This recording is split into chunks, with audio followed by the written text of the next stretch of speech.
ایسو ہمارے خدا یسوع مسیح کا فضل ہمیشہ آپ سبوں کے ساتھ ہوتا رہے۔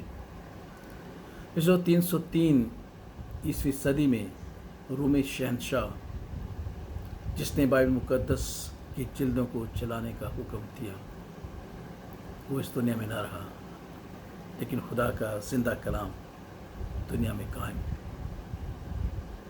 اس رومی بادشاہ کے بعد جو رومی شہنشاہ کانسٹنٹائن ہوا، اس نے اپنے خرچے سے بائبل مقدس کی 50 جلدیں تیار کروائیں اور اس نے مسیح کو قبول کیا۔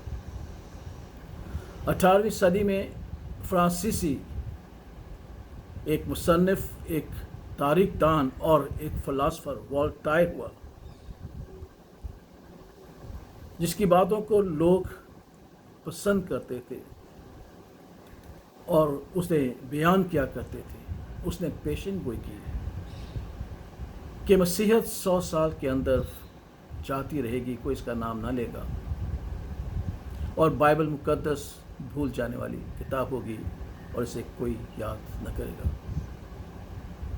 لیکن ہم جانتے ہیں، تاریخ ہمیں بتاتی ہے کہ والٹائر مر گیا، اور خدا کی قدرت دیکھیے گا کہ اسی کے گھر کو اور اسی کو پریس کو خداوند نے کلام کی اشاعت کے لیے اور رکھنے کے لیے استعمال کیا۔ خدا کا کلام ابدی کلام ہے۔ انسان کیا ہے کہ خدا کے کلام کے مد مقابل کھڑا ہو سکے۔ عیسیٰ نبی اپنے صحیفے کے 40ویں باب کی 6 آیت سے یوں ہمارے سامنے کلام کو رکھتا ہے۔ عیسیٰ نبی کہتے ہیں کہ ایک آواز آئی کہ منادی کر، اور میں نے کہا میں کیا منادی کروں؟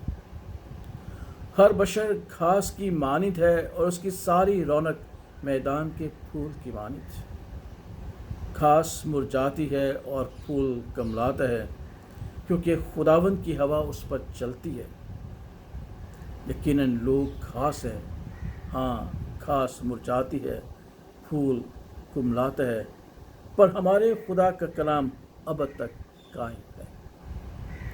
لوگ خدا کے کلام کے مد مقابل ہوتے ہیں، مخالف ہوتے ہیں، لوگ نہیں رہتے، لیکن خدا کا کلام ابد تک قائم ہے، کیونکہ ہر ایک بشر گھاس کی مانند ہے اور پھول کی مانند ہے۔ زبور 39 کے 5ویں آیت میں زبور کا مصنف یہ کہتا ہے کہ خداوند میری زندگی کی حقیقت تیرے سامنے کیا ہے، کیونکہ ہر ایک انسان اپنی بہترین حالت میں بے ثبات ہے۔ زبور 104 اس کی 29ویں آیت میں خدا کا پاک ہمیں سکھاتا ہے کہ تو اپنا چہرہ چھپا لیتا ہے تو انسان پریشان ہو جاتا ہے، اور تو اس کا دم روک لیتا ہے تو انسان مر جاتا ہے، کیونکہ وہ گھاس کی مانند اور پھول کی مانند مرجھا جانے والا ہے اور کملا جانے والا ہے۔ یہ خدا ان کے کلام کی حقیقت ہے۔ لیکن جب ہم اس کلام پر غور کرتے ہیں تو خدا کا کلام میرے لیے اور آپ کے لیے، ہم جو مسیح یسوع کے نام سے خدا کی حمد و ستائش کرتے ہیں، کیا اہمیت رکھتی ہے، کیا افادیت رکھتی ہے۔ خدا کا کلام جو ابد تک قائم ہے، میرے لیے اور آپ کے لیے کیا معنی رکھتا ہے۔ خدا کا پاک کلام ہمیں سکھاتا ہے، جب ہم مقدس پطرس کے پہلے خط کو دیکھتے ہیں تو خدا کا پاک کلام ہمیں یہی سکھاتا ہے، اور پطرس رسول ہم مسیحوں کے ایمان کو بڑھاتے ہوئے اس بات کو بیان کرتا ہے۔ پہلا پطرس اور اس کی 23ویں آیت سے غور سے سنیے گا۔ پہلا پطرس اس کی 23ویں آیت سے، کیونکہ تم فانی تخم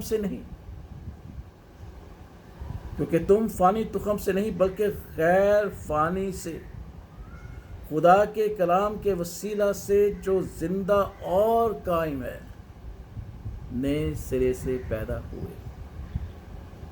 جب ہم خدا یسوع مسیح کو قبول کرتے ہیں تو پھر ہماری زندگیوں میں غیر فانی تخم نہیں رہتا، بلکہ وہ کہتا ہے کہ تم غیر فانی سے، یعنی خدا کے کلام سے جو ابد تک قائم ہے اور زندہ ہے، नए सिरे से पैदा किए गए हो। और फिर इसी बात को जो यशायाह नबी ने बयान की, मुक़द्दस पतरस बयान करता है और कहता है कि हर बशर घास की मानित है और उसकी सारी शान और शौकत घास के फूल की मानित।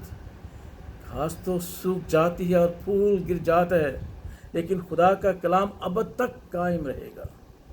और ये वही खुशखबरी है जो तुम्हें जो है सुनाई गई है। ये वही खुशखबरी का कलाम है जो तुम्हें सुनाया गया है।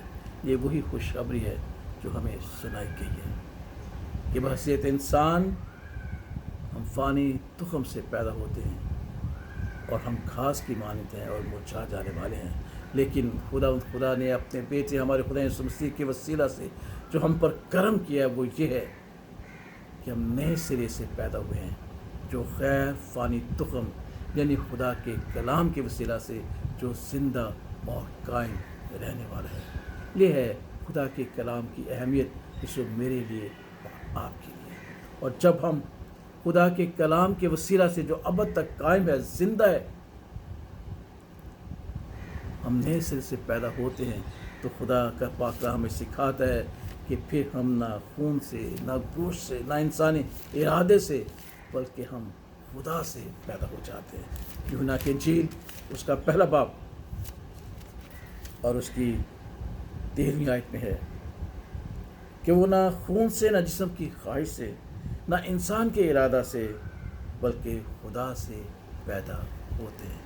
खुदा से पैदा होते हैं। बेशक ये खुदा उनका फजल है, ये खुदा उनकी शफ़क़त है जो मेरे और आपके लिए है। और फिर मुक़द्दस पौलुस रसूल तीतस को लिखते हुए कहते हैं, तीतस उसका 3रा बाब और उसकी जो है 5वीं आयत, तो उसने हमको निजात दी मगर रास्तबाजी के कामों के सबब से नहीं जो हमने खुद किए, बल्कि अपनी रहमत के मुताबिक नई पैदाइश के गुस्ल और रूह कुदस के हमें नए बनाने के वसीला से, हमें अपनी रहमत के वसीला से हमें नई पैदाइश बख्शी है जो उसके कलाम के हवाले से है, जो उसके कलाम के मुताबिक है, जो हमेशा ज़िंदा और कायम रहता है।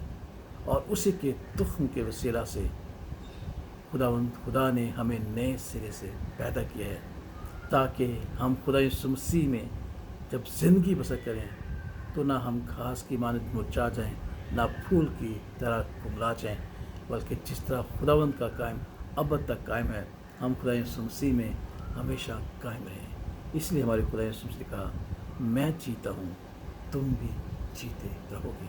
कितनी बड़ी फजीलत है खुदा के कलाम की जो मेरे लिए और आपके लिए, जब हम खुदा यीशु मसीह में अपनी ज़िंदगी बसर करते हैं और उसे अपना बादशाह और निजात दहिंदा मानते हैं, क्योंकि उसी में हम पैदा किए गए हैं नए सिरे से। अब हम उसके कलाम के मद्दे मुकाबल नहीं, बल्कि उसके कलाम के मुताबिक ज़िंदगी बसर करते हैं, क्योंकि हम जानते हैं कि खुदा का कलाम अब तक कायम है, ज़िंदा है, जिसके वसीला से खुदावन ने हमें नए सिरे से पैदा किया है। खुदा इस कलाम के वसीला से, इन बातों के वसीला से आपके ईमान को तक़वियत बख्शे और आप इस दौर में खुदावन से तसल्ली और इत्मीनान हासिल करें।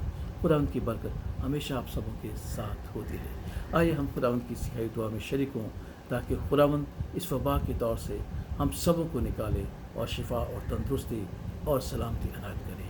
आमीन। ऐ हमारे बाप, तू जो आसमान पर है, तेरा नाम पाक माना जाए, तेरी बादशाही आए, तेरी मर्ज़ी जैसी आसमान पर पूरी होती है ज़मीन पर भी हो।